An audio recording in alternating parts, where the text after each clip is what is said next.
Hello, this is Michelle, and this week I'm going to talk about development. So, I found that as going through that design and development obviously have a strong tie to each other.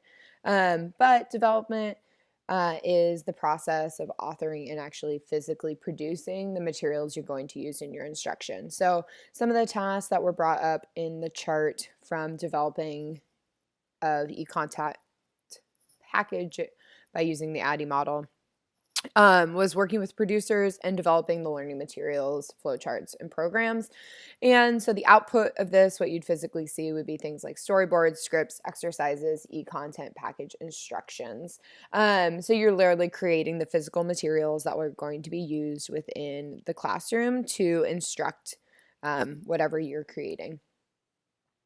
Branch and Doucet said, however, educational contexts can be complex and feature complicated issues related to teaching and learning that are often unaccounted for during the development process. I found this quote to be really interesting because as a teacher in the classroom, there are definitely materials out there that do not fit the context of my classroom.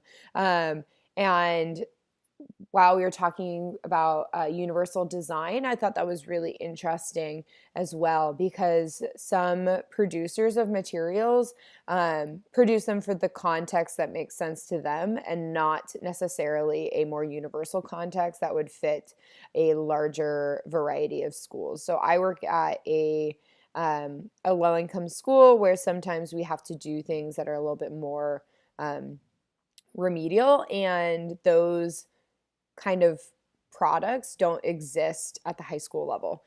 So I found this really true. So I wanted to include it within my presentation on development. Allen has a straightforward definition, which is to plan, develop, and validate instruction with, or the developer creates and produces course materials. So very straightforward, right? You're planning, developing, and validating instruction. The validating instruction I found interesting. I sort of assumed that while evaluation happens at every step, I thought it was interesting that at the development stage, there's a different kind of version of evaluating where you have people sort of look at the quality of the content and kind of go through it to make sure that it's living up to the standard of what the client is looking for. Peterson, I liked a couple things, so I picked two quotes. The first one is, this transitional stage transforms the designer's role from research and planning to production mode. The development phase emphasizes three areas: drafting, production, and evaluation. Designers in this stage develop or select materials and media and conduct formative evaluations.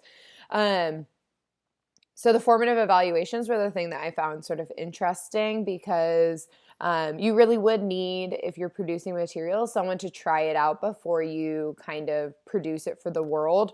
As a instructor in just a singular classroom, that can be really difficult for me because the only people I can have to give formative evaluations of the materials I'm producing are the students within my own classroom.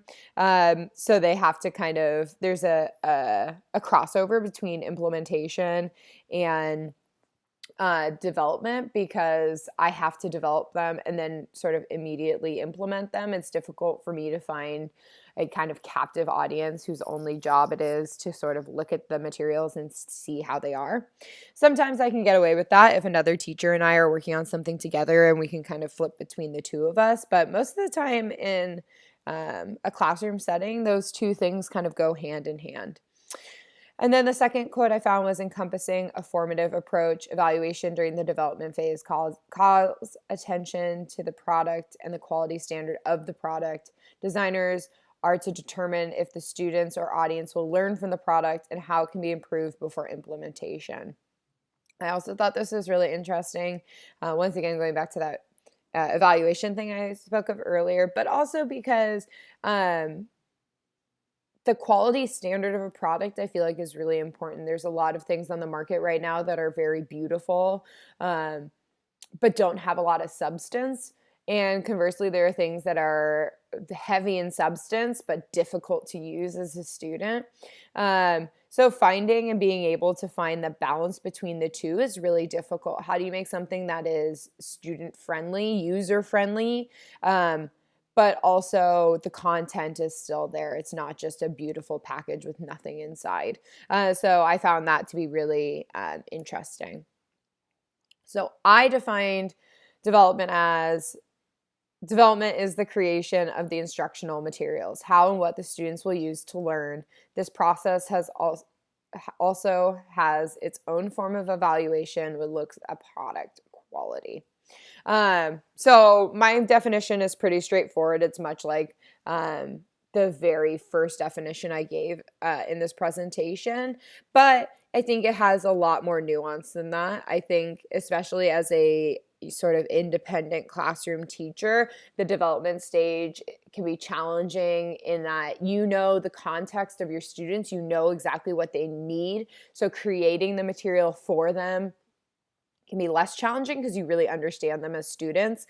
But the development phase as an independent classroom teacher, when you're looking at for evaluation and you're looking at how it's going to work, if it will work, is really difficult. There have been many lessons that I've created that as it's happening, I'm getting that feedback and figuring out, oh, okay, this doesn't work or this is confusing.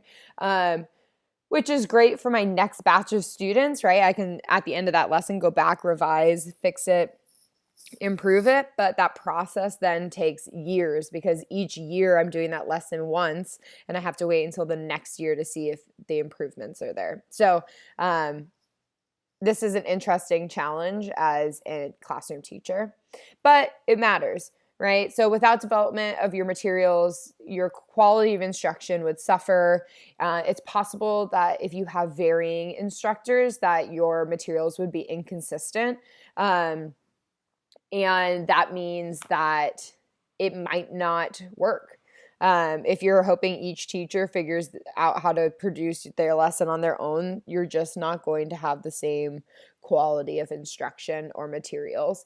Quality of instruction could suffer, especially if it's between different instructors on the same campus or very different spaces with varying contexts. If you're producing something for a large audience, you probably want consistent points being made over every person who's receiving that instruction, and developing the materials that the instructors will use will make sure that those points are the focus, no matter if they're in Cincinnati or Sacramento.